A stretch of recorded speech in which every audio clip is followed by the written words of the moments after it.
Hey guys, welcome back to the Idiot Side Quest. Hey. I'm Leah. I'm Brandon.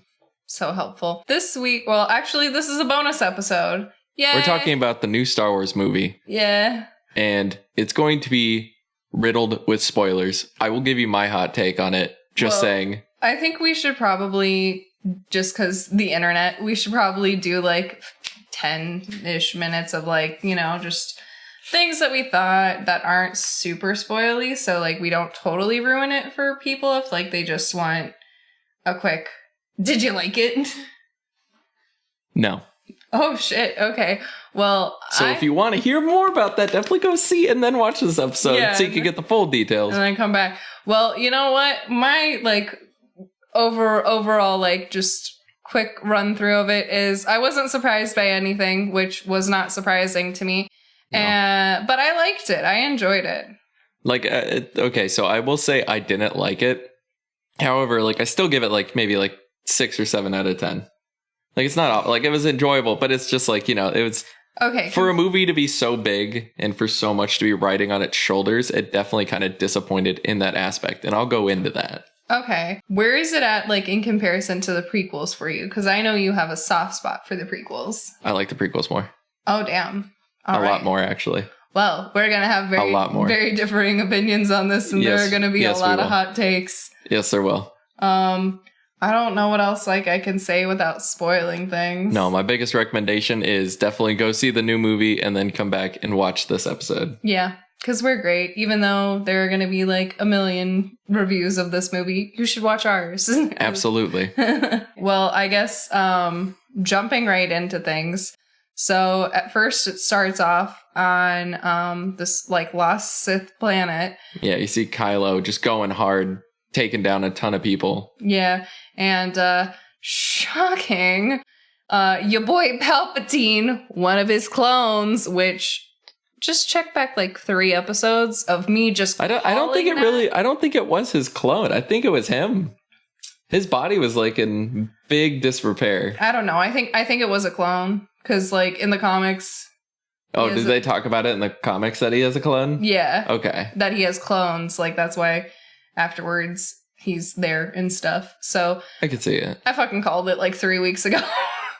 Yeah. In that last episode, or that one episode where we talked about Star Wars stuff, I'd be interested to go back and revisit it and just see, like, you know, what things lined up with prediction.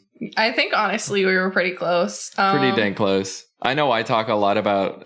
except for, like, Rey going dark, but, like... I talked about Rey's going dark. Yeah, but honestly, I didn't really think that was going to happen because, like, movie and Disney and stuff. That's the big thing for me. You said it right there. And Disney and stuff. So me, I'm a big Disney tryhard. Like, well, I love Disney. Absolutely with all my heart. Got Simba tattoos. Disney films are my shit. But... when you start mixing Disney in with like intellectual properties that don't really have the need to have Disney in it, that's where I get issue. I mean, like if I had to say like a big catch-all that a majority, without like even going into like specific plot points, a big thing that I kind of was thinking through a majority of the movie was, and I've thought about some of their new trilogy. I've seen it a couple times, but not quite as big as this last one. A lot of it, to me, I was trying to think, am I being really cynical or am I just saying useless characters kind of being introduced solely for the merchandise? Like action figures and stuffed animals. Well, I mean, not to like say that Disney's not doing that, because they definitely are. 100%. But even like way back in the 70s or whenever first it was 100%. Yeah, like Boba Fett was like the hottest shit ever. Yeah, like the toys were big. Oh yeah. They're still big, so. Absolutely. But so yeah, we see Palpatine. I will say all of the effects in this movie are pretty fucking dope. Really good. Palpatine looks sick as fuck. He does. My only critique I could say on the like CG of him is way later in the movie when he gets his eyes. So his eyes look fucked. It's a little weird. You know, they were just commemorating the prequels at that point. They were. Just, like, I knew it had. See, the big thing I was waiting for for Rey to like blink and have her eyes go gold, and I'd be like, yes, it's embrace time. the dark side. Do it. Do it. Oh my God. They straight up make Palpatine say do it. And I'm just like, no, they're memeing on themselves. So but we're getting ahead of ourselves. We should try and stay in order, okay? Okay, yeah. Let's start at the very beginning. We're staying there. So Palpatine looks sick as fuck. He's basically like, yeah, dude, I just created Snoke as like a fucking puppet just so you can do what I fucking want. I've raised an entire fleet of Star Destroyers, and I'm gonna take the fucking galaxy and beyond. The Sith will rule again. Yeah. So on and so forth. And also, so in that actual first scene when Kylo Ren is like traveling to the planet, what was it called? A Sith like Pathfinder? It's the Wayfinder. Wayfinder. So when I first saw that, because like it didn't really explain what it was, I thought it was a holocron, which got me I 100% excited. thought it was. It got me very excited because I think holocrons are super dope. If you don't know what it is, it's why you gotta watch like all like the smaller stuff in Star Wars. But basically, they Rebels, are these Clone Wars, Rebels, stuff. Clone Wars. It's all in there. But so basically, a holocron is a pyramid. I believe both the Sith and Jedi like have them, and they contain like either Jedi secrets or like Sith secrets. And I was like, oh shit, they're gonna go into lore. Yeah, a lot of them have like, like ancient knowledge. Yeah. Not lifestyles, but just like ancient writings, secrets. Essentially. It's like, scrolls from the Bible kind of deal, Yeah. A lot of the religious text comes from there, but also I think they also sometimes contain even like the crystals, kyber crystals. They do contain the kyber crystals. It's not a holocron, it's just a Sith Pathfinder, which, all right, I guess that's just the Sith version of a GPS. Thanks, guys. Essentially, it's exactly what it was. Really enjoy that. Where the fuck was the Jedi Pathfinder when we were trying to find fucking Luke? Yeah. Kylo Ren, he gets there. Palpatine reveals that it's all been like a ploy and whatever. And he basically tells Kylo to kill Rey because plot. Yeah. I don't know. A whole lot of that line in the plot, it doesn't really make sense. Like I don't know. It gets really messy. I kept thinking that it was just really messy. In what way? Well, it's just... like without getting too ahead of ourselves. Well, see, the thing is, I can't really I'm going to make the assumption too that, I mean, if you're watching this episode, you've already seen the full movie. So it's like you already got like the ability to jump around plot-wise. But just the fact of it's like Palpatine wants Rey dead, wanted... the parents dead, but wanted Rey alive, but also wanted her dead. He keeps telling Kylo to kill her, but I don't know if he's just saying things to Kylo because he's trying to get his end goals met. I think it's because he's trying to manipulate him. Yeah. Because like you can see like in the climax scene, like he's a master manipulator. He's always been a puppet. He's been the master of puppets, but I don't know. And then there at the end when they're all together and then he's just, I don't know. It's his intentions seem so muddy and gray. It's like almost too flip-floppy for me. We'll get to that. We'll get there. Basically, after that, we essentially cut to Rey training to be a Jedi with Leia, going through courses and all that kind of stuff like that. And you kind of see that she's having some internal conflicts because, like, it wouldn't be Star Wars if a Jedi wasn't having internal conflicts. Like, am I right, my guys? Yeah, pretty much. She's turned into a little Anakin over there while she's in the forest. Yeah, you also see Poe and Finn and Chewie. They're playing chess. They're in the Falcon. They get some secret information from a leak in Kylo Ren's First Order, giving some information. And so they all head back to base and they meet up with Rey there. And the information was basically about this planet and finding Palpatine and all of that. Yep. And how they are going to like launch the last attack on the galaxy. And I think it was like 16 hours or something like that. Yeah, 16 hours until the final order is what he called it. Yeah. And So it's like the first order and the final order, but also at the same time, I can't help but wonder if it's also just a ploy off of Order 66. Because it's all about orders, you know, especially with Palpatine. He likes them orders. So that's the final order, I suppose. I don't know. Yep. And obviously the First Order immediately finds out that there's a leak, because shocking. And then... Why does R2 stay behind with Leia? Because he's close with Leia. Reasons. But he's really close. I mean, it serves a plot device later with C-3PO. Also, I can't remember, but didn't the actor for R2-D2, didn't he pass? It was the actor for Chewbacca. Was it? Mm-hmm. I think the guy for R2-D2 is dead. If he's not, I'm sorry, I might be wrong, but I think he's dead. Maybe. Also, like, on a personal feelings note, seeing Carrie Fisher made me real sad, and it gave me feelings, okay? And, like, seeing her act with her daughter even gave me more feelings. Yeah. It's pretty rough. Yeah. And so basically, they, while they're going over all of this information back at the base for the rebels, Rey realizes that she's seen that Sith Pathfinder in Luke's notes in the old Jedi text.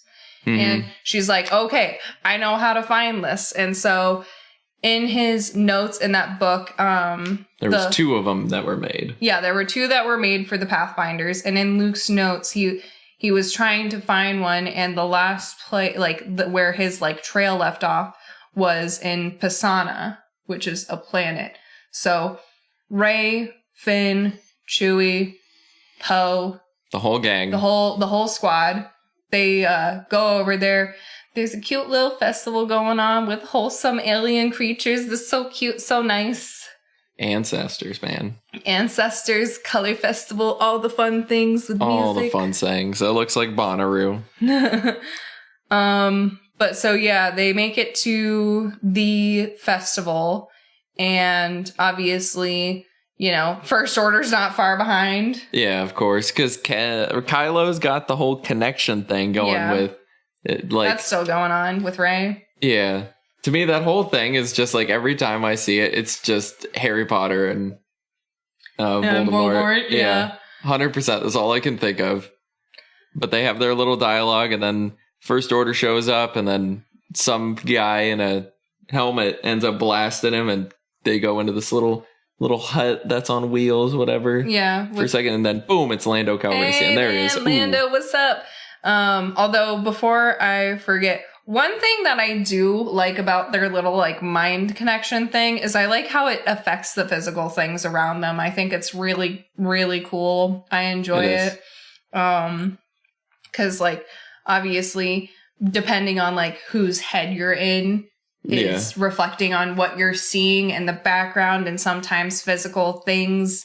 As far as cinematography affected. And like directing, like beautiful. all of those scenes that involve their mind link, definitely the best they've ever done was in this movie by far. To me, a whole lot of the whole like teleporting like physical objects through space and time. That one, I know the Force says it's like weird. It's mysteries, but like to me that one's a little far fetched. But it does serve some good plot devices going forward. Yeah, no, it does have like plot devices, and it is kind of a little bit like, but how does this work though? But I think it's cool. It's cool enough to where I'm like, you know what? I'll let it pass. They're powerful. They're powerful. So yeah, they're on this like little roaming hut with Lando, and Lando's like, oh yeah, dude, I know what the fuck you're talking about. I was trying to find this shit with Luke years ago. And so did Lando just get left there? Like, has he just been chilling on that planet for years? Apparently. Like, okay. I mean, you saw that festival. It might happen every 42 years, but it was lit. Those people were so nice. They were nice. They were very nice. Yeah, so he gives them the location of the ship. They go out there. Wasn't that Anakin Speed Racer? What do you mean? Because, okay, they leave the hut. because Lando tells them where they just to get go. they just get some regular speeders. They weren't pod racers. No, I think they were, because C-3PO has a line where he's like, you don't need to do that. I made it, or something like that. I think it might be.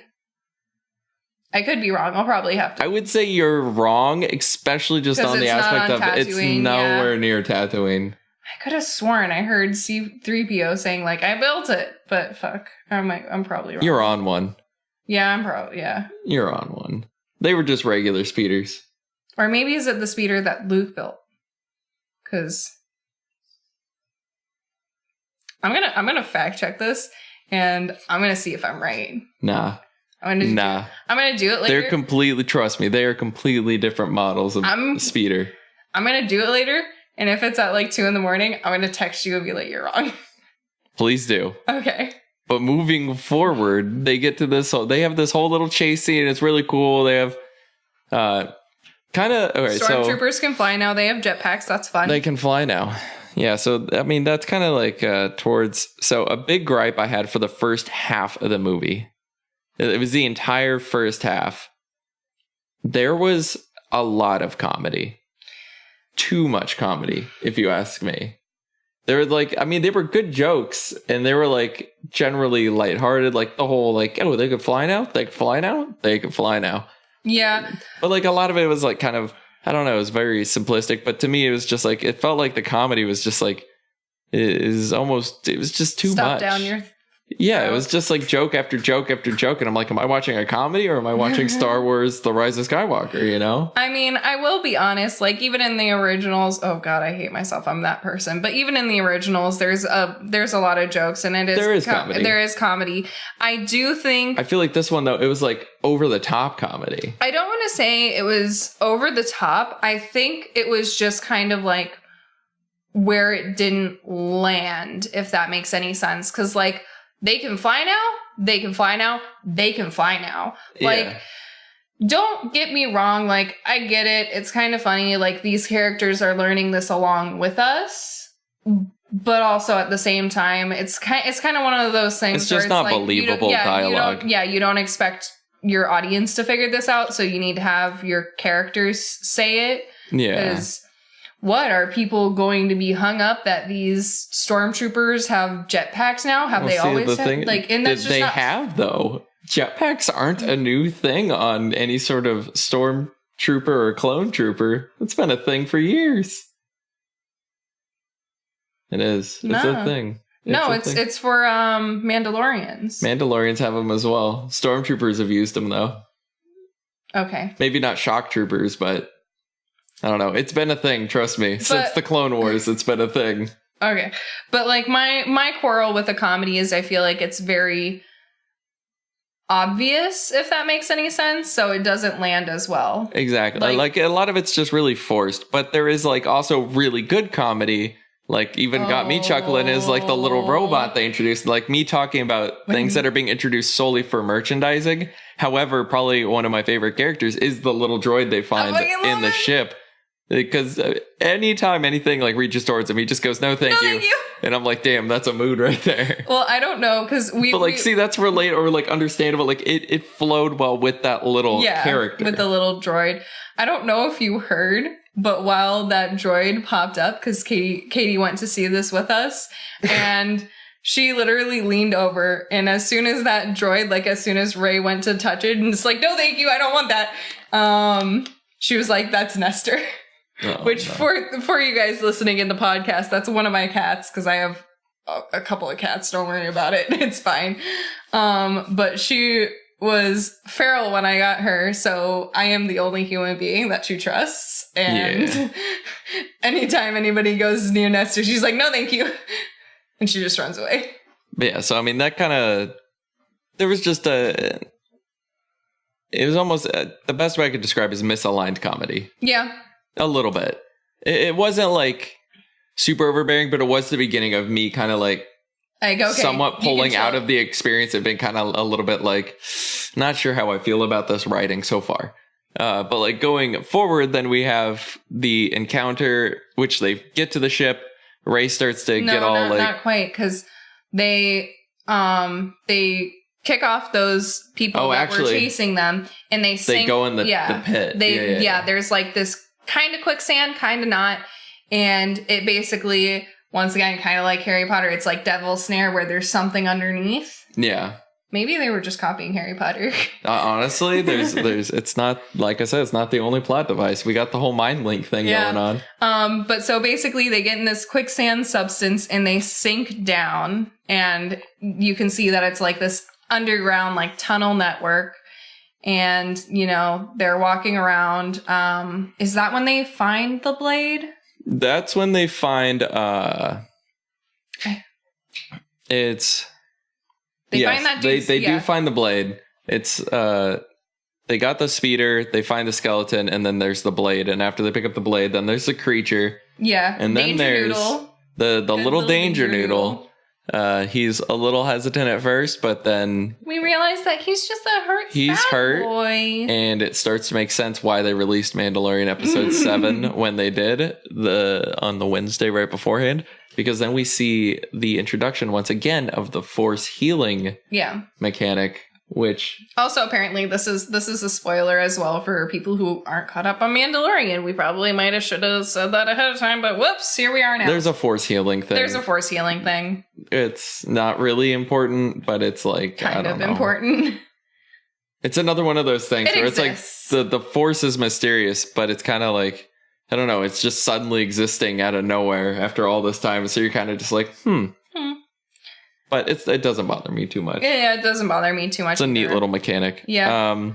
Plus, like, I mean, there aren't too many situations that I can think of off the top of my head in any of, like, the previous things where somebody would have utilized it, even if they knew about it or could do it or whatever. Yeah. And, like... I'm glad they don't actually talk about it in the Mandalorian episode, but in the movie they do mention the fact that it's a transfer of life force. So it's kind of like giving some of your life to... someone else. So, and, you know, just to like be devil's advocate here, like you could say, because technically both Kylo and Rey are, you know, Force adept. No, like they have that like Force bloodline where she comes from Palpatine, he comes from Skywalker. Like the Force is very strong with the blood in their family. And it's like mentioned many times that both of them are very, very strong. So, you know, it could just be a thing that very, very strong Jedis / maybe, well, Sith wouldn't do it, but like Jedis can do. So maybe that's why we're seeing that Baby Yoda did it and these two did it, because maybe they're particularly stronger with the Force than other people that we've seen before, just to be devil's advocate, but whatever. It's definitely up there as a possibility. Also, can I throw out the fact, too, that, I mean, this is kind of cutting in, but one thing that kind of like threw me off a little bit is we see Rey being relatively still a very much novice with the Force throughout the previous movies. And at the beginning of this movie, she's even struggling with the Seeker drone in her training. Well, I think that's because she had a lot on her mind. Because, like, I think she had a lot on her mind with Palpatine and like Kylo Ren. So I think she was particularly distracted with that. But like, I mean, like midway onwards, like past when, you know, starting at like, I'm a badass motherfucker. Starting with stopping the ship and shit like that. And there onward, she is suddenly like Jedi Master levels of Force use, which is like, it's kind of like a little out of nowhere. I don't know. I would say it's believable because I mean, it's been a good amount of time, you know. It's been a good amount of time, but I wouldn't say by any means that she's a master at the Force, if that makes any sense. No. Like, I think it's like she's very powerful without a doubt, but like, you know, she's have got total a lot control, of force, over everything. So, they get the blade, they get the danger noodle, they head towards that abandoned ship that Luke was searching on because they're trying to get the fuck out of there because Kylo Ren's coming after them. The whole First Order is just on their way, and Rey senses Kylo, so she's like, I'm gonna stand here and I'm gonna stare and I'm gonna watch this motherfucker come towards me. I'm gonna wait for him. He's coming this way. Yeah, and so they're trying to leave. She's also like, hey, I've kind of seen the ship before, but she doesn't really want to talk about it yet. Hashtag trauma. But she also, like, there's also the speeder down below in the Danger Noodle pit that is a Imperial ship. So that's kind of the first, like, foreshadowing you get at Rey's Imperial ties. Yeah. But she comes up and then they're like, hey, we gotta go, Rey. So they send Chewie out to get her. Chewie gets captured by the Ren Knights, which is an interesting name. I'm not shocked. I'm not shocked. It's just so simplistic, you know? I mean, it's Kylo Ren. Like, I thought it was Red Knights at first, the first time they said it, but then they said it again. I was like, oh, Ren Knights. Oh, Kylo Ren. I see. My God. They're wearing masks like his. Ooh, I see you. Like the effects that they did, because he mends his Kylo Ren mask that he destroyed in the first episode of this trilogy. It looks wasn't real. It the second episode? Oh, it is the second. It's the second You're right. one. I'm sorry.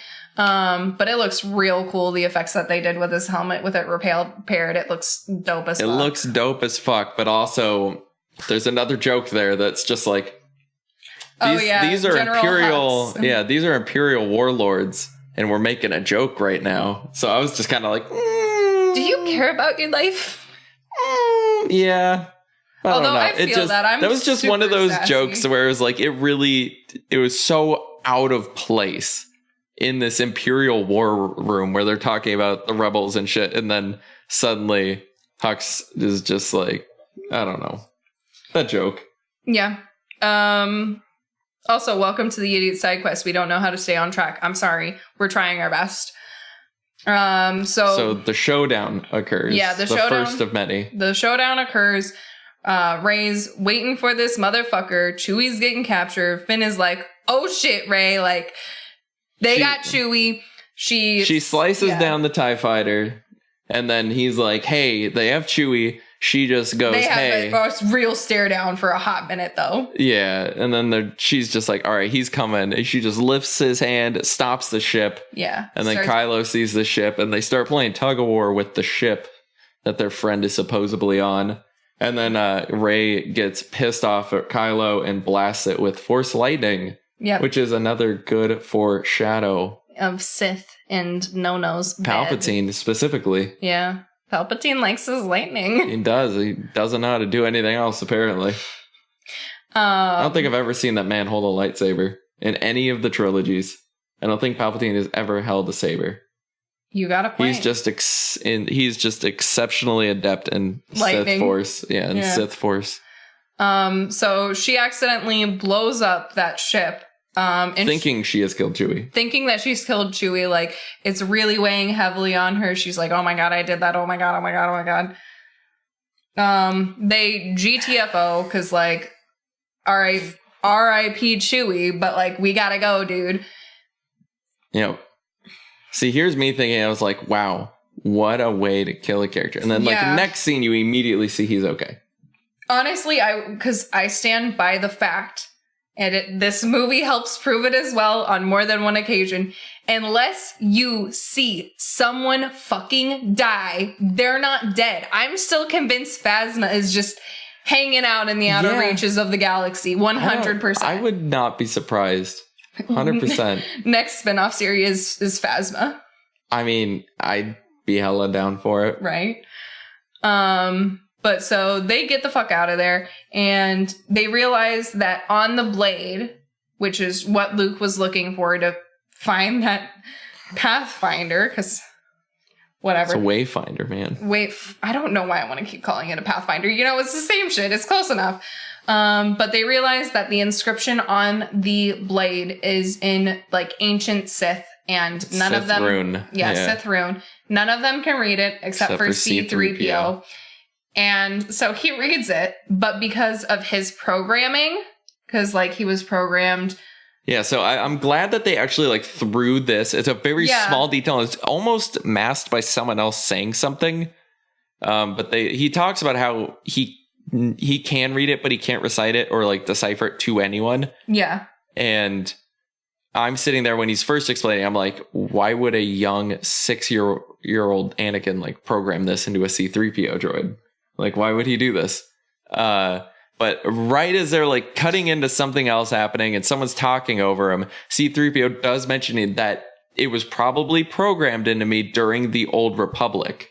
Yep. Which means, you know, when he was at the Senate and things like that, they did do some programming on him. And that was enough to like satisfy me and be like, all right, good job. I'm glad we actually like brought up why. And I don't know who came up with that idea, but it's a really good idea. It's really good. It's a good one. Yeah. So their next. Also, let me just say, like, I'll talk more later on it for sure, but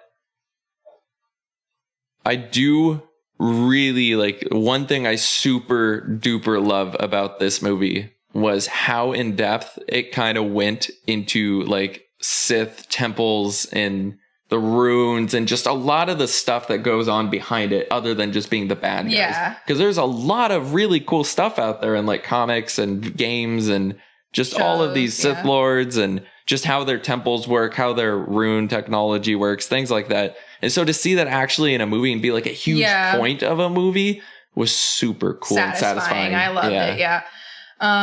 But so basically, as they realize that C-3PO has this knowledge, but nobody can access it, he mentions that like the only way for anybody to retrieve it from him is like a hard memory reset. Yep. Also, I will say another character that's introduced, but it's a good comedy, is the small creature that does the reprogramming on C-3PO. Yes. So, very, very like I love that character. That's probably my favorite character. But yeah, so they head to this other planet where I guess Poe is maybe from or did business with and whatever. Yeah. Kijimi, yeah.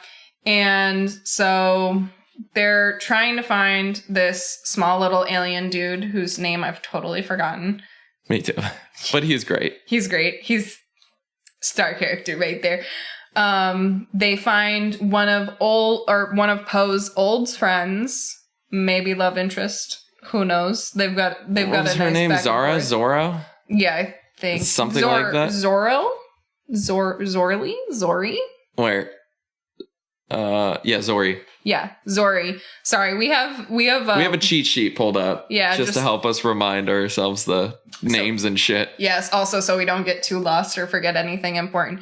So, she contemplates killing him, but she's very much like. I like her one-liner because she almost starts a fight with the gang, as I'm going to refer to like all of them. It's always sunny in Sith land. Yeah, it's always sunny in Sith land. It's always sunny on the Millennium Falcon. Yeah. The one where the gang gets caught. Yeah. So she starts a fight with the gang, but Rey essentially just like is a badass motherfucker and like disarms her. And her one-liner is, because she's like sitting on the ground, she's like, not that you care, but I like you. Or you're okay. Or something like that. Yeah, and Rey goes... can you help us, please? Or something to that effect. No, she says, I do mind or whatever. I do care. Yeah. You know, something like that. But it was like, that was a good little thing. Yeah, the Zori, she very much feels like she's pulled right out of a Mandalorian episode. Yeah, I like and her. I'm in love with the Mandalorian so far. The Mandalorian I still Disney stand by. Alive. I stand by the fact that I think honestly the Mandalorian might be the best piece of like Star Wars like media being put out. I'm gonna hold off on that until it's very over, of course. Yeah, but like it's like it blows a majority of the movies out of the water, even with its cinematography and the way it's written and stuff. But that's, you know, more on a Mandalorian episode. We're talking about the movie here. Yeah, but I just had to say she was very much right out of that move or that show. Vibe. Yeah, that vibe. She has that vibe. And so she takes them to the black market droid dude. Meanwhile, First Order guy. is just completely coming down on the city. They have been apparently for years, which I thought was really cool to see, like a subjugated city. Yeah. We learned that Poe was a spice runner. Yeah. Which is kind of neat. That's pretty fun. It's pretty neat. So they get there, the little alien guy, MVP, he's working on C-3PO to do that hard reset. And obviously, like, you know, because he's going to lose all of his memories and everything like that. So they try and think and see if there's another way, and like there's not. But they do mention that R2 does have backups of C-3PO's memory, and so. But R2's systems aren't reliable. Quote unquote. Whatever. It's R2. Whatever. He comes through. R2 come through. But C-3PO, they get it. They get the reading. They get the message of where to find the Wayfinder. It's on a. Is it on one of the moons of Yavin, or is it on actual? Yeah, it's on. No, it's on Endor. All right, so Yavin 4 is the moon of Endor, so it's on the actual planet of Endor. Mm-hmm. So they have to head back that way.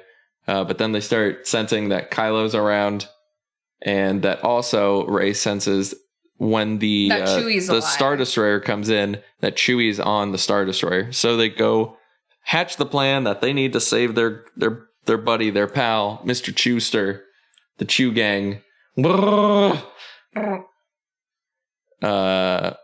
Is there anything else that happens like before then? I don't really think so. It's kind of just a couple of characters come into the play. There's stuff that happens, but honestly, it's mostly like filler and exposition and all that. They do get that chip from Zori. Mm-hmm. It's like a captain's chip for the First Order. Yeah, so it essentially identifies your ship as being an Imperial captain's ship. So it allows you to get through blockades, get into the Star Destroyer, things like that.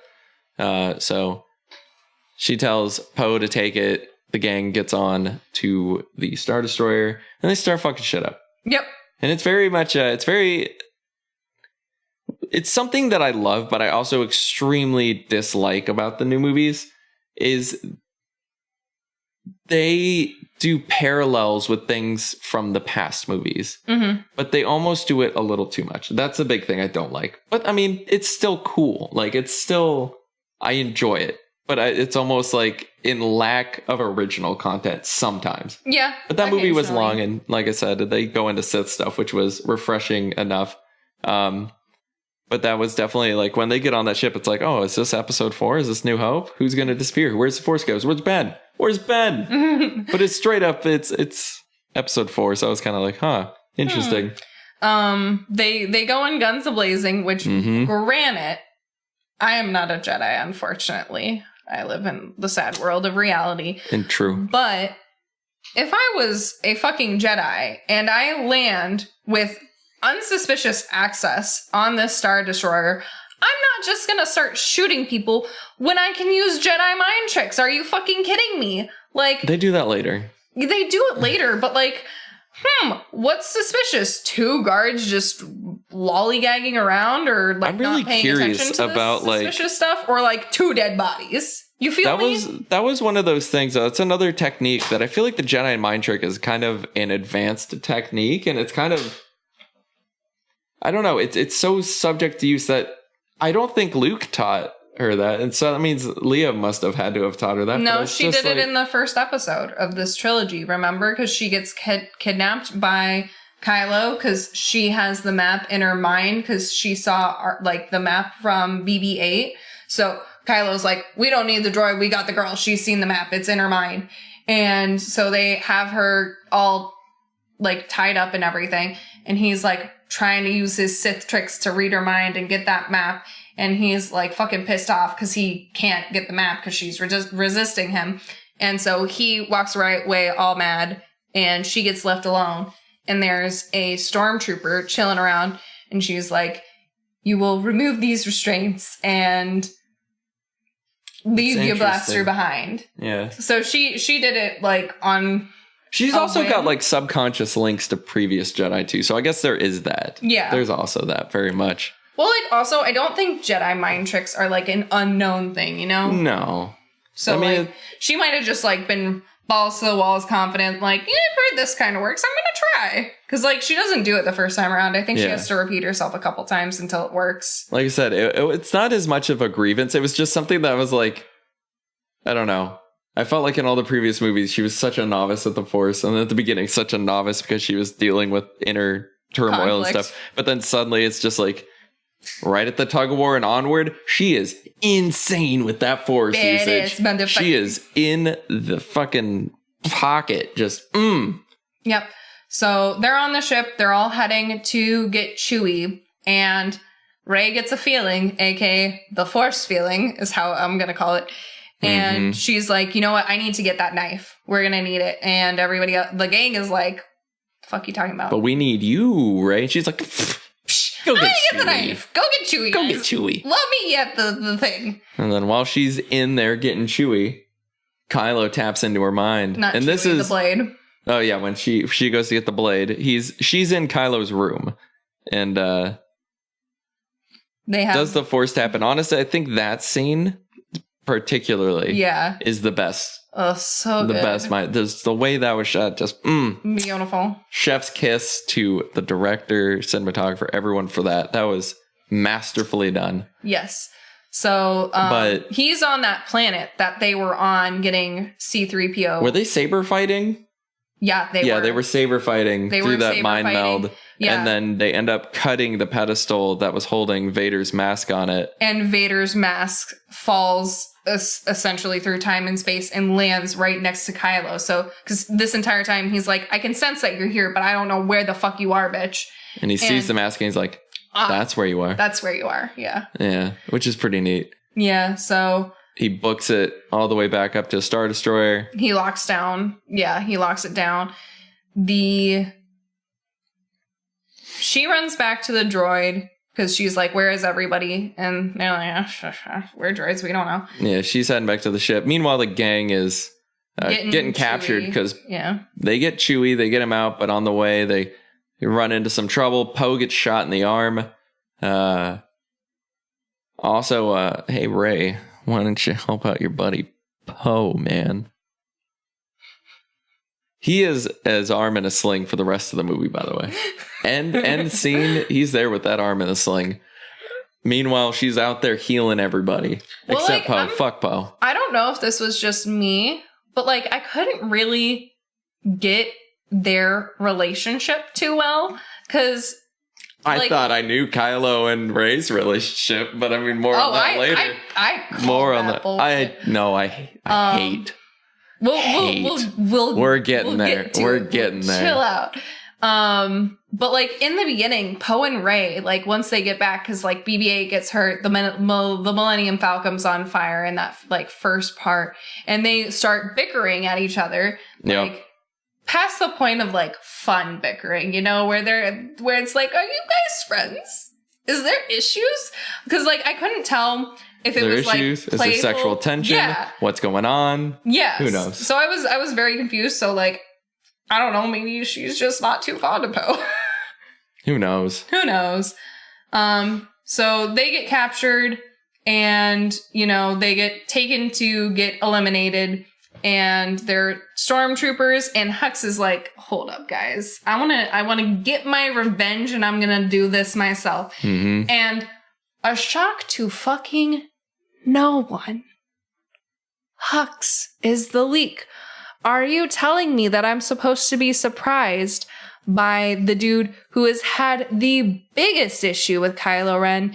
And, he quite clearly wants to be in charge himself. Mm-hmm. Is not going to be the leak. Of course he is. So he lets them go and they're like, why would you do this? And he's like, because I don't care if you guys win or lose. I just care that Kylo Ren doesn't.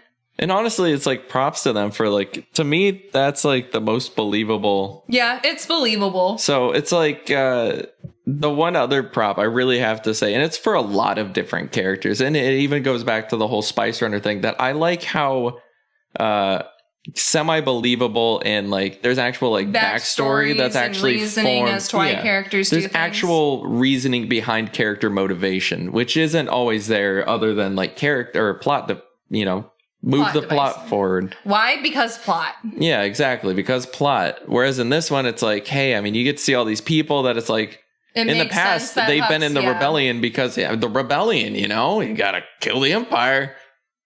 But there's nothing before that. Whereas in this one, it's hey, you get to see it's hey, these aren't just rebels. They're people that were having lives beforehand. And now they are involved. I mean, it's a small thing. These are small things that I certainly enjoy seeing. Yep. I'm big on lore. If it doesn't very strictly pertain to the plot, I love it. If it's a side quest of knowledge, I'm into it. We're on brand. Exactly. That's what I'm all about. But yeah, so, I mean, the gang gets freed up a little bit by our boy Huxley. He takes them back to the Falcon. Finn shoots him in the leg, even though Huck said shoot me in the arm because Finn's a sour little bitch. I mean, wouldn't you be too? Yeah. I'd be sour. And then our girl Ray is in that hangar with the original ship that wasn't the Falcon that they... No, they had like a lander, like an infantry lander. I think it was the lander from that planet where they got the knife from, blah, blah, blah, blah, blah. And Ren gets there, and is this when he drops the Palpatine bomb? Yes. Yeah, so he drops the Palpatine bomb. He's like... That's why he was trying to find her. That's why he started the mind link again when she was on the ship, because he was like, I have stuff I need to tell you in person. Yeah. And so basically he's like, Palpatine's told me to kill you, but we're going to be stronger together. I want you to kill him with me. And I want you to like take my hand and be with me and like all that bullshit. So what was the main reason between their link? Wasn't that explained in The Last Jedi? Snoke created the link. Why? I need to rewatch Last Jedi. Snoke created the link because he sensed that Ren was weak and that Rey would be his downfall.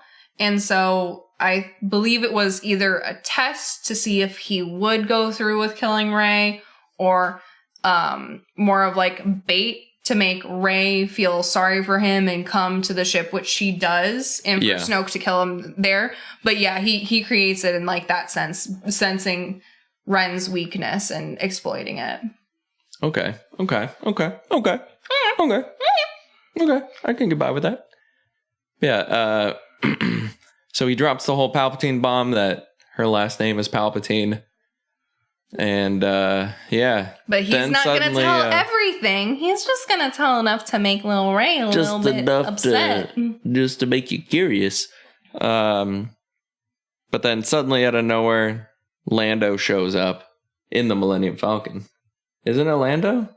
No, because remember, so they were in the hangar with Hux. Hux gave them the Millennium Falcon. Yeah, okay, yeah. She's hanging off by the edge of that other hangar, and she like kind of looks down, and she sees the Falcon, and she just hops and nopes right out of that situation. Hey, Cloud City, here we are. Mm-hmm. That's when they start deploying the Final Order, and they need... Well, Hux gets killed. Hux is killed by the main leader. I don't remember what his name is. It's something inconsequential, some edgelord name.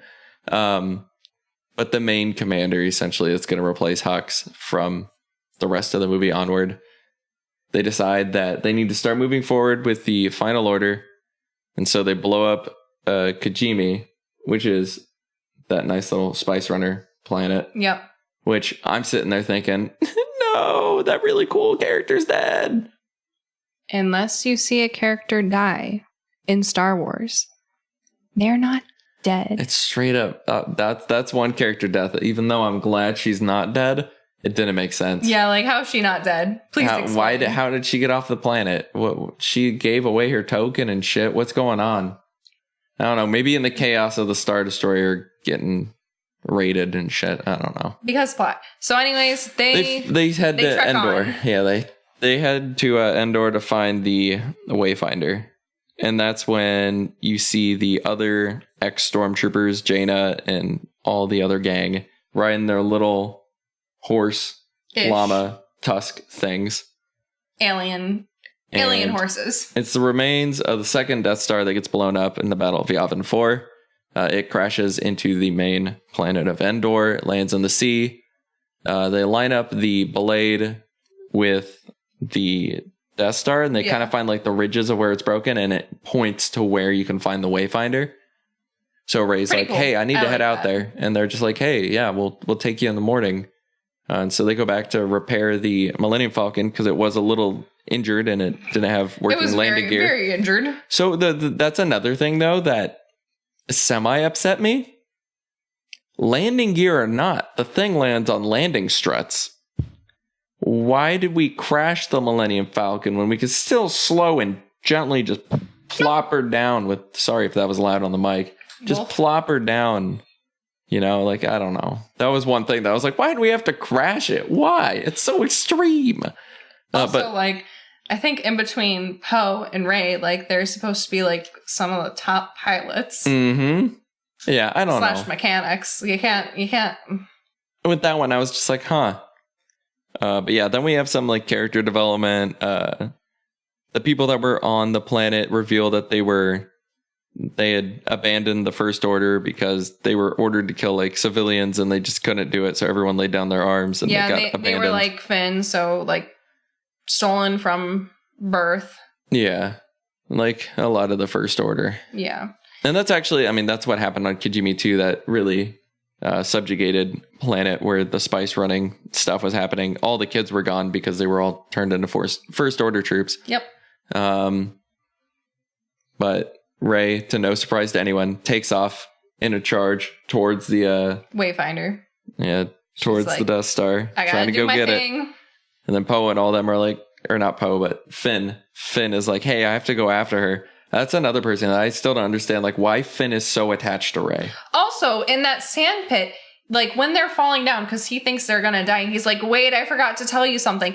Like, what is that thing? Because hopping around, sorry. But in the end, we learn that, or, like, towards the end, we learned that Luke knew that Rey was a Palpatine, and that Leia knew she was a Palpatine. So was Finn trying to tell her that on his, like, last moments that he thinks he's gonna die? Or, like, what was it? Because it was never brought up. Right? Am I Maybe dumb? Finn was trying to talk about his attuneness to Force sensitivity. Because he doesn't really have it much throughout the other movies, you know. But in this one, he suddenly starts to pick up that he might be Force sensitive. I don't know, dude. And he was, like, maybe curious about it. I don't know. Like, it could be 100 things. Yeah, because, like... Because isn't he supposed to be with Rose? So, like, I don't think it was a romantic thing. I like, granted, like, the Palpatine thing is important, but I doubt, like, I would shout that to my friend as, like, our last words. He wouldn't know it, though, either. Well, like, maybe Leia told him. But, like, what was it? What did you have to tell her? Who knows? But they take off towards the Death Star.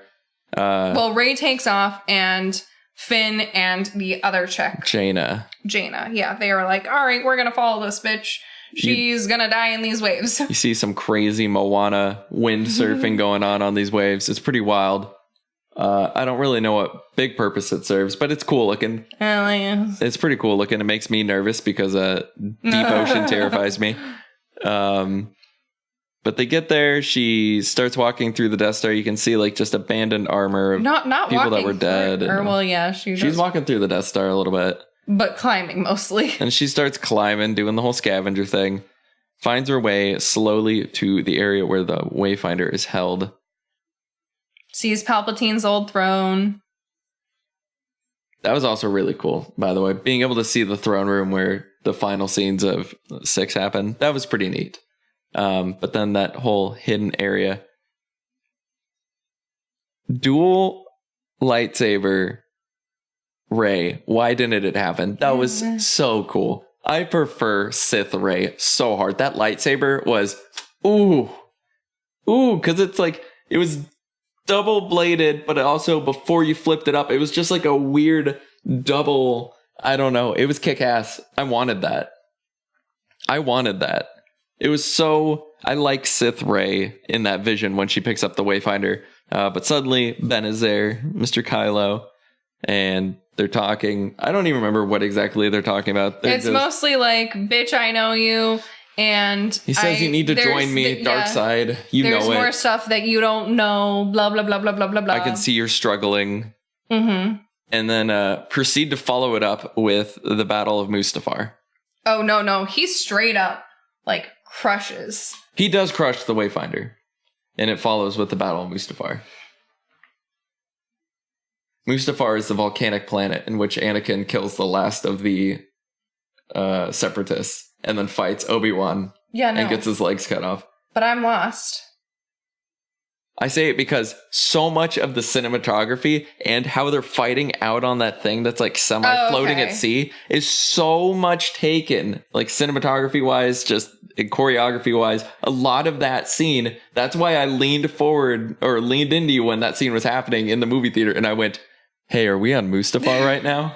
Okay, I thought for some reason, because I'm not gonna lie, I've been up since 4 this morning. It's currently 11:20. I'm living my best life. But like, I thought you said there was like a battle in between that, and I'm like, what the fuck are like other than there's like no, I was like, what are you talking about? I don't remember that happening. No, it was another instance of like it was another scene that was so directly correlated in taking ties from a previous movie to where I was just like, I couldn't help but kind of chuckle at it. I mean, it's a really cool fight. It's neat. Everybody's so wet. Oh, you'd see a very wet Adam Driver. I don't know. That scene, a lot of it is me being tired as well. I don't remember much of it other than it being the Battle of Mustafar and then them kind of coming to a standstill. And then, this is also the moment in which Leah reaches out with the last of her life force and force power to call out to Ben. And I don't fully understand it.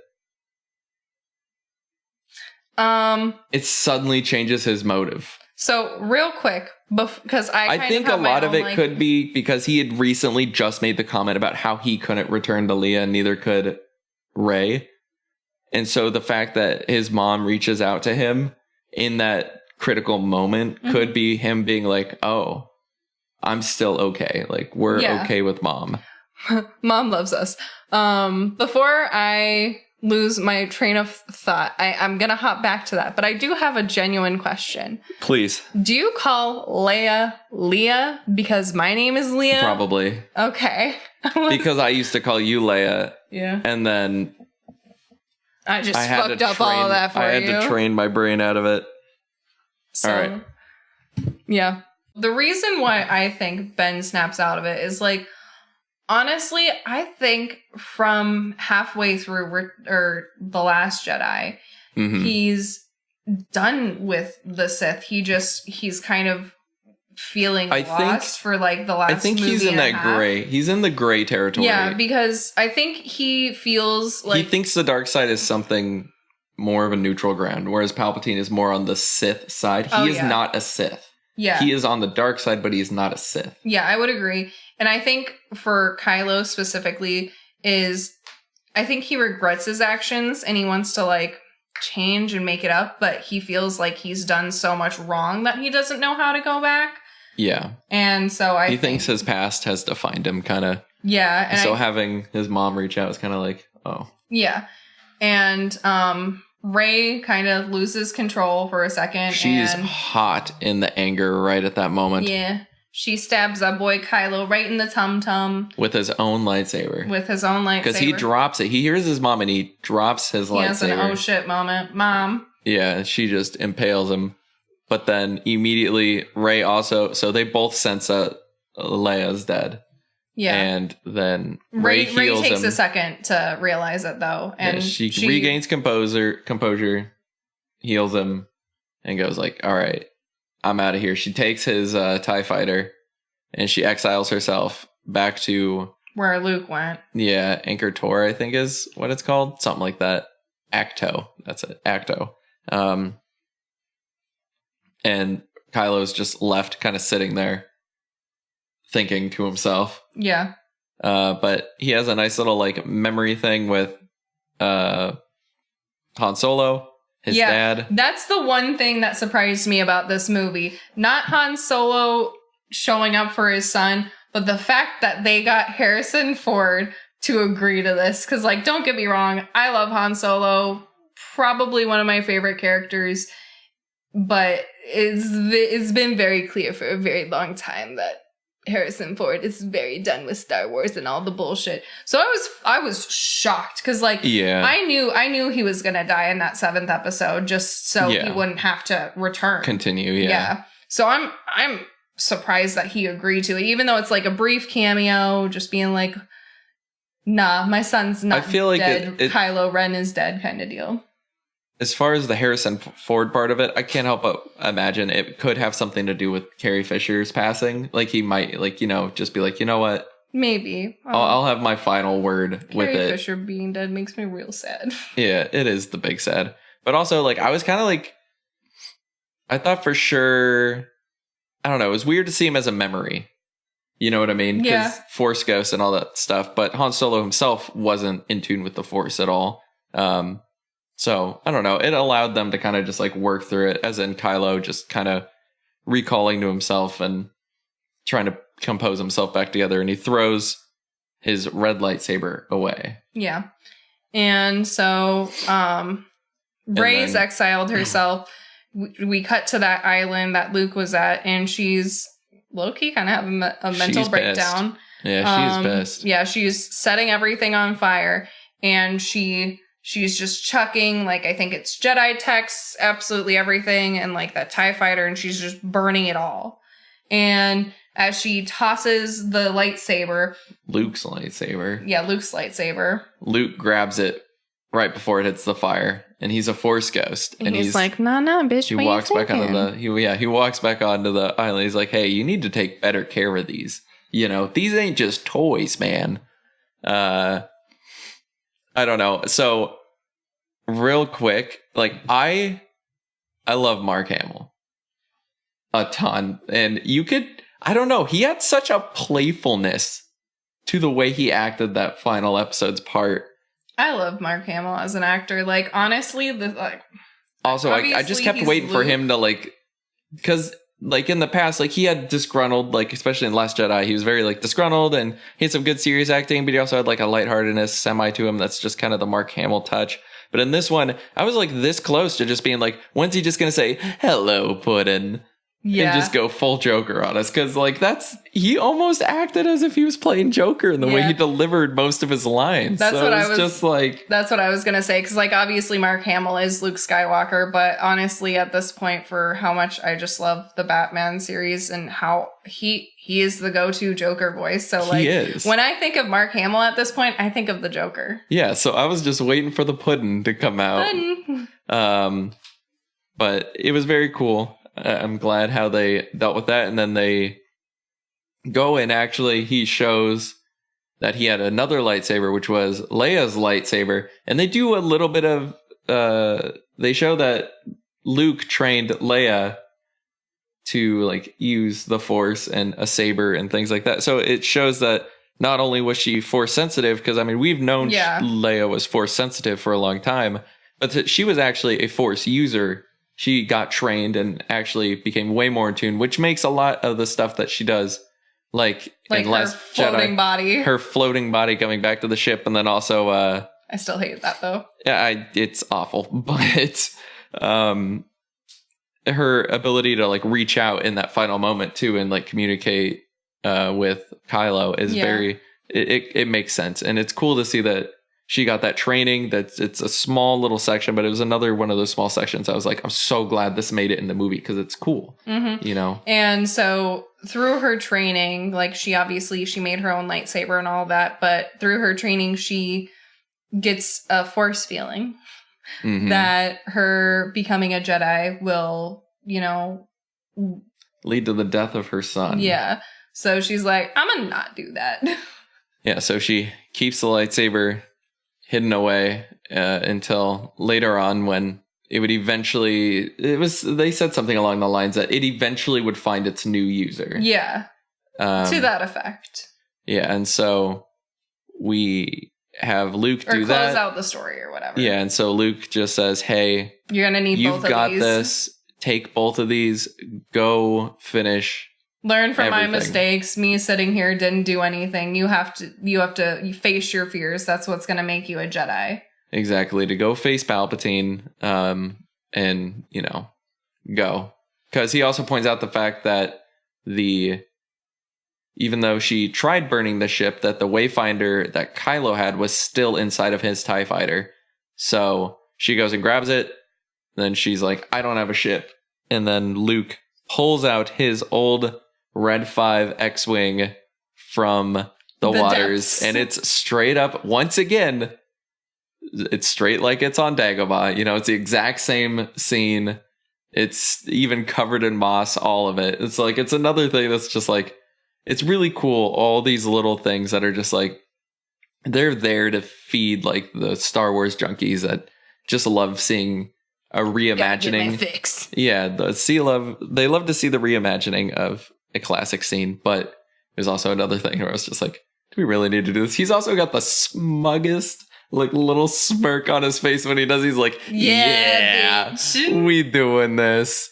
God, I love Mark Hamill. Oh, he's great. Yeah. He's great.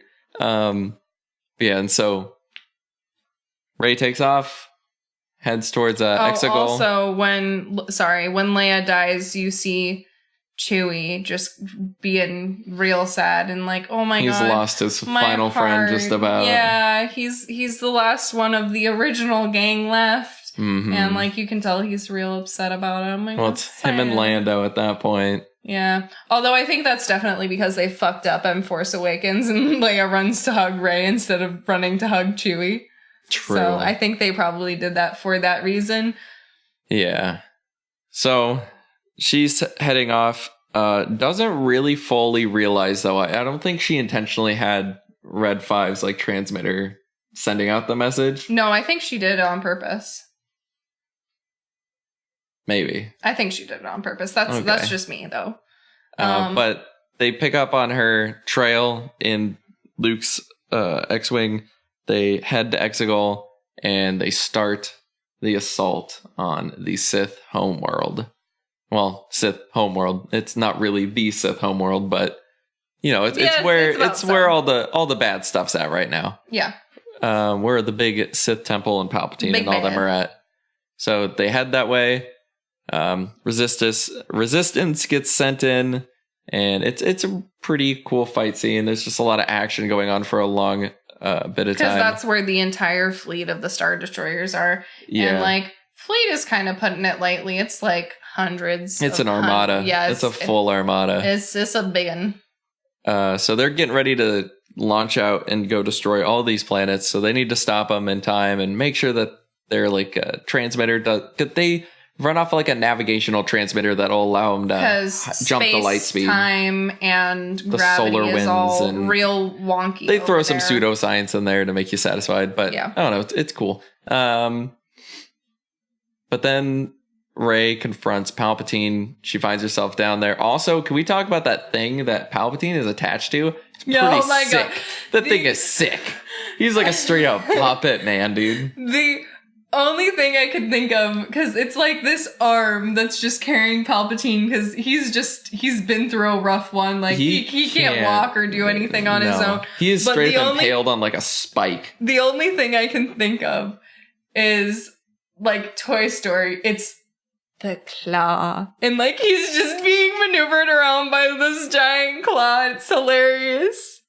It was weird. I've seen it somewhere else before too. It was some weird. But like you see him like Rey's talking to him, and then you see like a side profile, and you're just like, oh shit. He's just hanging out. Damn, you ain't got no legs, he's buddy. Like dangling. It's hilarious. It's something. But that's when he reveals it's like, my granddaughter's come to see me, and you're like, oh, look at this nice old man with his granddaughter. Grandpappy. And then he's just like, kill me. Do it. Do it. They actually say do it. Like, oh my god. How could they do it? How could they not? Yeah, it's true. Another reference. That one was a meme reference, and I'm surprised they actually like threw that one in there. Nah, man. It's like the meme that I sent you, where it's like companies, they're just trying to get those memes going. Yeah, it's something. But Rey is like real. She doesn't want to do it. She doesn't want to join the Sith because Palpatine is like, if you kill me, all of my like Sith, because he's like power will transfer into you. Yeah. Meanwhile, there's also like this like whole temple full of Sith worshippers, and they're just like chanting and stuff. I'm very confused. I can't tell if like they were actually there or if they were more kind of like along the lines of specters, but kind of at the end of it, I've just kind of come to accept that it doesn't matter. No, way. It doesn't matter. It was cool looking though, is a big thing. That's really what it was going for. Even if it didn't really make any sort of sense. But at the same time, I mean, when Kylo at the beginning of the movie goes to confront Palpatine, there's tons of people that are there. So, I mean, it wouldn't be far-fetched that they're all just actual Sith worshippers there. So Rey's saying that she doesn't want to do it, but then Palpatine opens up the nice moonroof skylight on his little ambiance. Bougie place, let some starlight come in. He's got a dope-ass throne. Oh, it's dope. It's doper than the one before. Honestly, I would say that throne probably rivals the Iron Throne. It reminds me of the throne. It's just full of Sith runes, man. It reminds me of the throne in the Targaryen, like, castle. Where Daenerys first goes. Kind of ships off and it's sitting on that little pier. Yeah. Yeah. What is that called? I don't remember. It's been a while. I'll probably come back to it.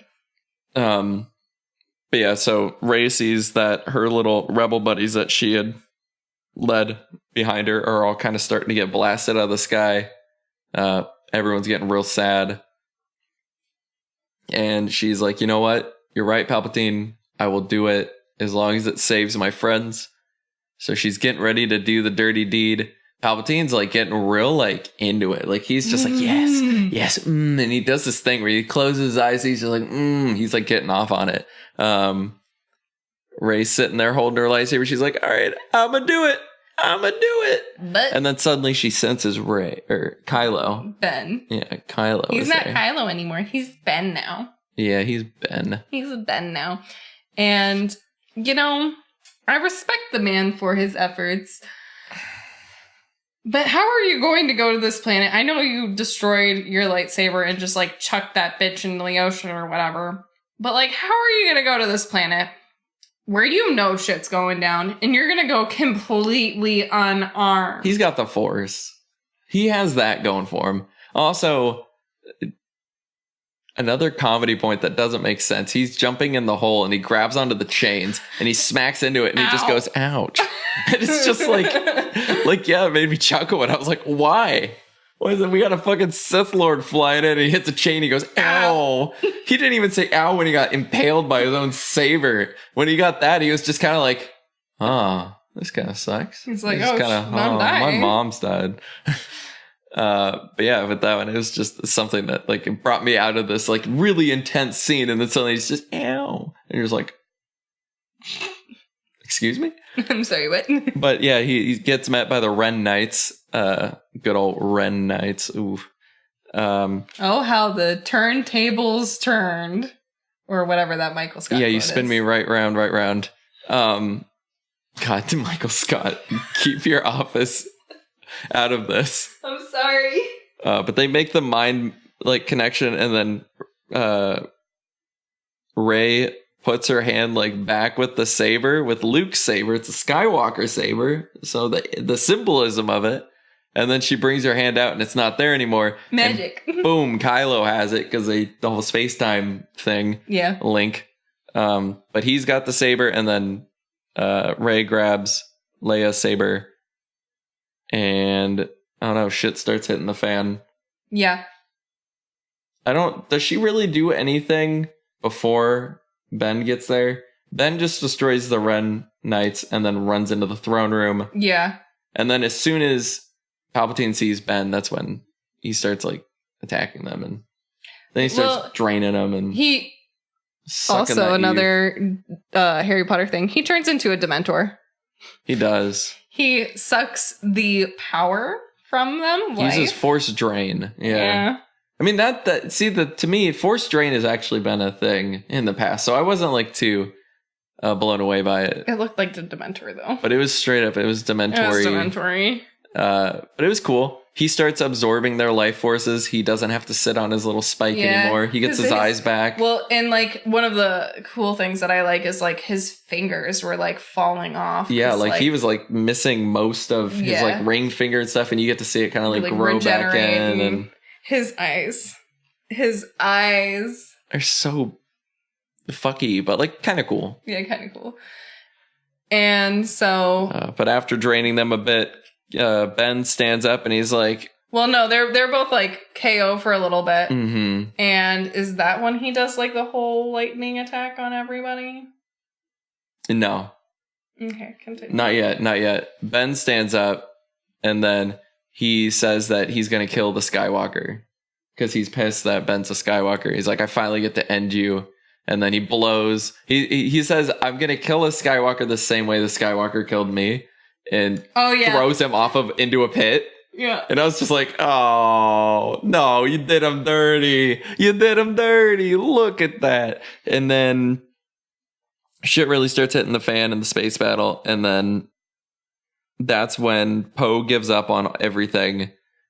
But suddenly Lando comes through. With the Millennium Falcon. With the Millennium Falcon. And he's like, hey, our run was super successful. Also, straight up, it actually really bothered me, that scene. Because it was straight up Avengers Endgame. See, I wouldn't know.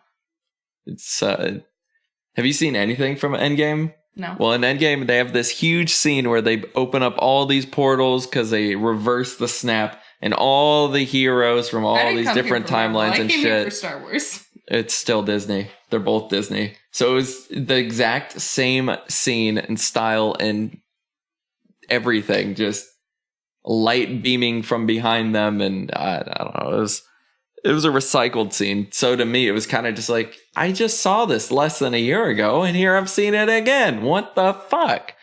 But then they're starting to blow up all these Star Destroyers, and Palpatine takes a nice little sit on the throne and goes, no, and shoots Force lightning. Also, I know it's late in the episode for this.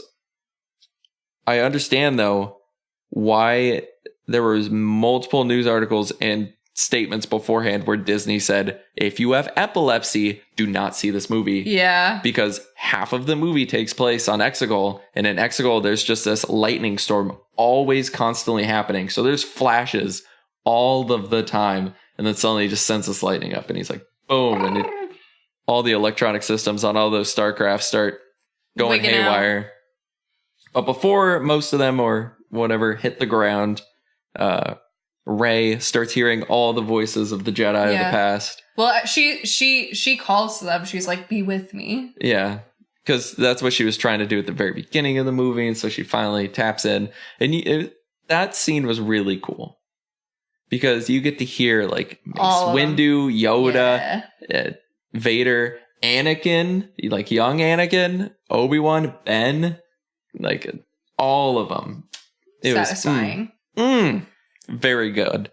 So she takes both Luke and Leia's lightsaber. Well, first she has just Luke's, I think. She grabs Luke's, and then Palpatine is like, hey, bitch, you gonna sit right on down. Zappy. I've got all you got. And so he zaps lightning at her. She blocks it with one saber, and then he's like, I'm all the Sith, and she's like, but I'm all the Jedi. And that's when she grabs the other saber and starts repulsing the lightning back at him, just like Mace Windu did, and starts blowing him apart. But in turn, it also like takes all of her life force to do so. So she kills Palpatine, blows the throne apart, destroys a lot of the temple, but ends up like getting herself killed. She died. She's dead.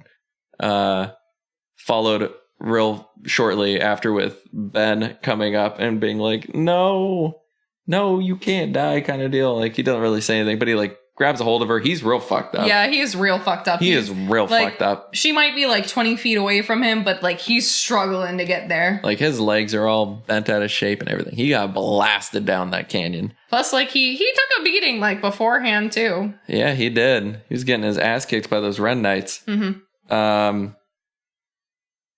Yeah, and then he goes over and then he's just like holding her, and then he does like the force heal, but considering the fact that she is very dead, giveth a life, taketh a life kind of happens.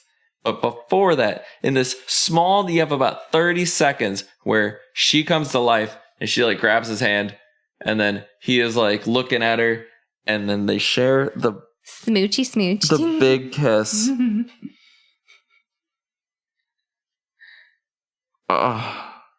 I mean, I'm gonna be honest. It makes sense to me. I feel like they've been hinting at it like pretty much since the second movie, and like I don't hate their chemistry.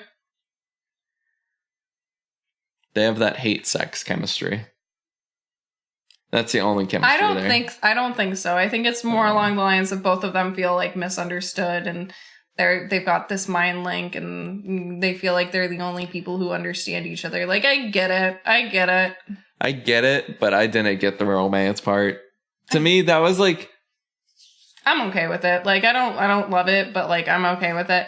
I think my biggest quarrel with it is like, once again, it does make sense because she was dead. So to bring her back, he became dead. Is it bad? Especially since she's a Palpatine and he's a Skywalker. It just makes me think of like Anakin and Palpatine making out.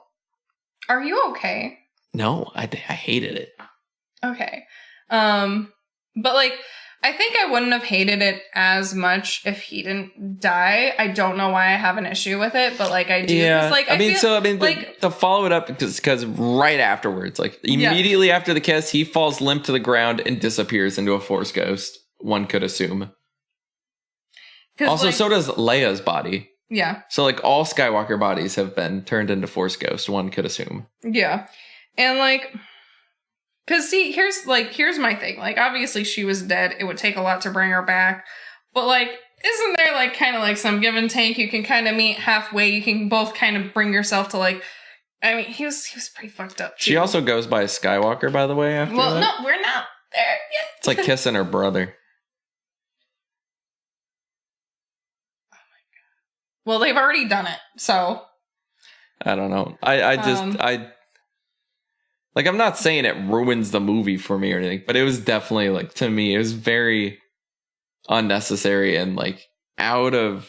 I feel like there was a different way to end it. I'm not mad about the romance. I just, like, I don't like where they put it. I don't like how it concluded. I don't, like, meh. There's something about it that's just weird. Like, I don't have a problem with the romance. The romance makes sense to me. I'd say the romance could make sense, but it was just too... You have her trying to kill him, and then like 20 minutes later, they're kissing, and then he's dead. Like, if there was no segue into it, it was just like, I hate you. No, they've never hated each other. I feel like... Okay, so I feel like... All right, so this is... If I want to be really, really nitpicky on it, I feel like Rey has hated Kylo. But Kylo has actually had an affinity for Rey for, a definite while. So if it was Ben that had initiated the kiss, if he had gone in for it, then it would have made more sense to me. But the fact that it was Rey that went in, that's what confused me. See, I don't think Rey hated Kylo at any point. Like, because throughout, like, all three of these movies, she's like, you don't gotta be like this. Yeah. She's trying to, like, get the good side out of him. She's like, I can sense your conflict. Come back. Your father wants you back. Your mother wants you back. Be a good guy, Ben. So... Yeah. I don't know. I don't think she's ever hated I hated it, but like I said, I don't think it really, like, ruins the movie or anything like that. But for me personally, I definitely didn't care for it. I don't like where it's placed. And, yeah. But, I mean, immediately following it, everyone's celebrating the fall of Palpatine. The Star Destroyers are all gone and dead. And then after the celebration, Rey goes back to Lars' homestead on Tatooine, which... How does she find out about that? I mean, I guess maybe talking to Luke or someone. It's the Force Ghost. Force feelings? She's probably talking to Force Ghosts, Also, I totally skipped over it, but Finn has a lot of Force feelings, but, like, this is long enough already. I'm not going to get into it. He does. He talks about it so often. He says it like 5 different times. It's just a feeling, but he's like referring to the Force. Yeah. For a second, I thought we were gonna see the skeletons of Aunt and Uncle just like lying there. Because for a second, I was like, But I'm assuming the skeletons are under the sand. It was interesting to see that it was like still kind of dug out though. It wasn't covered up by the dunes. I mean, it was filled in with sand a good bit, and it looked like people still, patrolled the area a little bit. Ray goes back there though. It's really cool to see that scene. Anytime you see Lars Homestead, I feel like is just a really cool nostalgia. She buries Luke and Leia's lightsabers right there, and then follows it up by pulling out her own, which has an sick as fuck. Like I like the orange. Like, so for me, it was really cool. I was Rey's looking forward to that. See, for me, I thought they were going to bring back. So when we first saw, this goes all the way back to the first scene. You find the Wayfinder. When I thought it was a holocron, I thought somewhere involved either Kylo Ren or Rey were going to get like a white or black saber. They're super rare, but I mean, we're going on like the end of a big blockbuster series, so it wouldn't be too far-fetched, It was cool though to see that she hadn't forsaken herself as a Force user at all.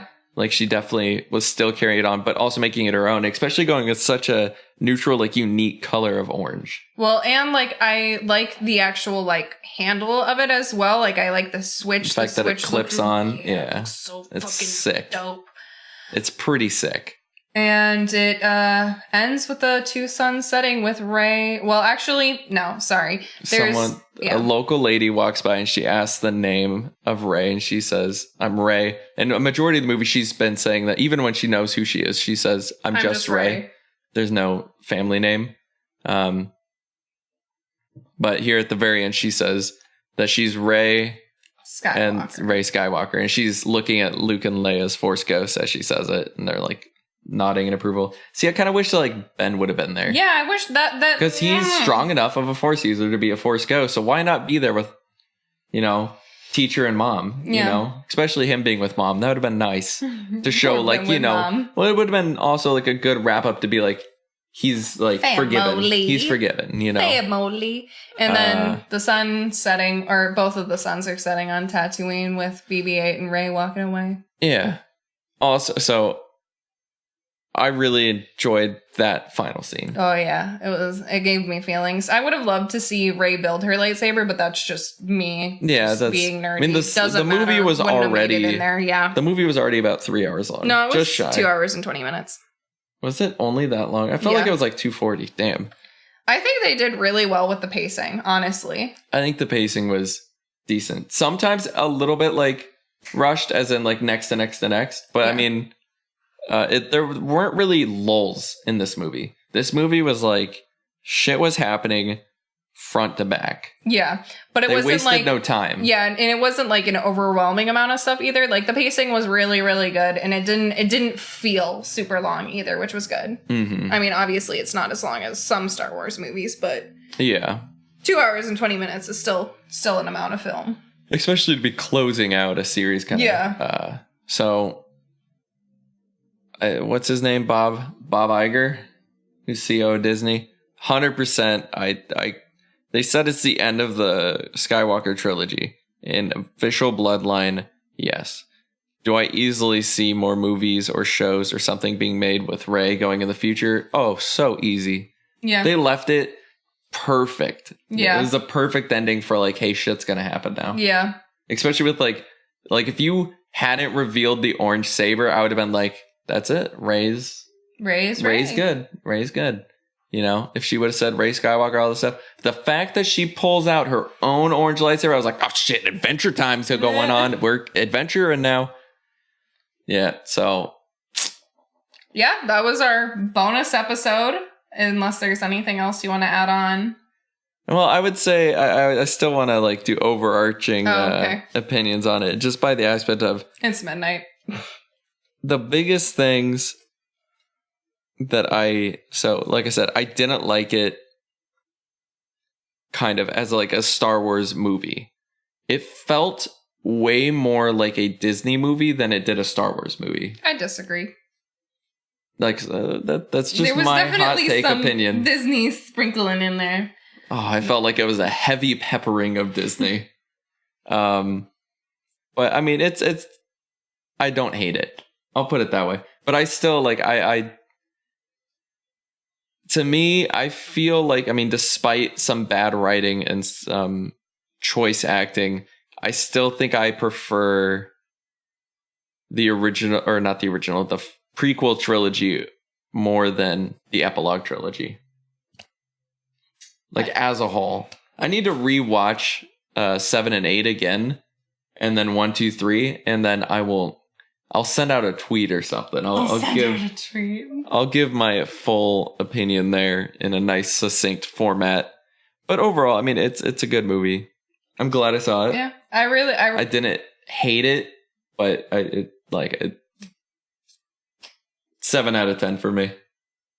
I really liked it. I mean, I don't know where I would rate it because, like, I'm definitely one of those people where I like to, like, digest a film. See, the thing is, that's, like, my first impression. Like, it's still, like, yeah, a lot of these movies, you pick up on so much shit by rewatching it. So, I mean, first impression, to me, I get put off by the amount of Disney in it, the amount of retracing steps and rehashing scenes.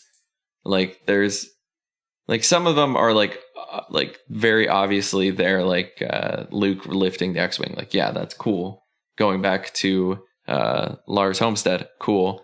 But like the battle that very clearly looks exactly like Mustafar, and then just, you know, entering the Star Destroyer, making it look exactly set up like Episode 4. You know, it's like, it's just a little too much rehashing for me. And then some of the writing was just, like I said, there were some things that were like, didn't really make sense, but as an overall, this probably had the most backstory to characters, so I did enjoy that piece of it. Well, like, I remember when I first watched Force Awakens, I didn't like it. Mm-hmm. And granted, it's by no means like, it's a very mid-tier movie for me for Star Wars. Yeah. But I remember I really didn't like it when it first came out, but now that I've seen it a couple more times, a couple. I enjoy it now. Like, I enjoy it for what it is. And I mean, all I can say is I'm sure as my movie digests in my system, I might have differing opinions on it, but as of right now, does Star Wars ever, like, I know I should know this, but I really don't, because I don't buy physical CDs and stuff. Does Star Wars ever do director's cuts? No. I wish they did. I mean, I could be wrong. I know it's really hard to find the original trilogy in its original format because of all of Lucas's fucking shit that he did to it. Yeah. I digress. But Hot shot first, blah blah blah. My leaving impression on Rise of Skywalker is I can't wait to see it again. Because I'm a fucking crazy person. So I will see it again. I'm gonna see it again in theaters. I think the biggest thing, like, overall, I super enjoyed it, but definitely like walking out of the theater, and I think a lot of it is because of the whole kiss scene, because it's right there at the end, and I don't know, it was such a bad taste in the mouth for me. So to walk out of the theater with it, I was just kind of like, did I enjoy that? I don't know. I mean, talking about it here a little bit, you know, kind of getting some thoughts out, letting it digest a bit, and then I'll need to see it definitely again. Yeah. When less tired, of course. Yeah. So probably this weekend I'll go see it again. Yeah. Sometime. But yeah, I don't know. Weird. All right. Well, that was our bonus episode. If you are literally just watching us because you wanted to see a review, I hope you guys enjoyed it. But you should also check out our other shit. We've got a bunch of other stuff and one other Star Wars episode. So yeah. Let me know if my opinions are a steaming pile of garbage. I don't think they're garbage. I think they're your opinion. They are my opinions. I do love my prequels though. So I mean, it's like they are already invalidated quite a bit. You lost a little bit of credibility with that one. I did. But yeah, we'll see you guys next week, or actually just in a couple of days, because it's coming out like pretty close to Monday. But yeah, my nails. You look so hot right now. Wow.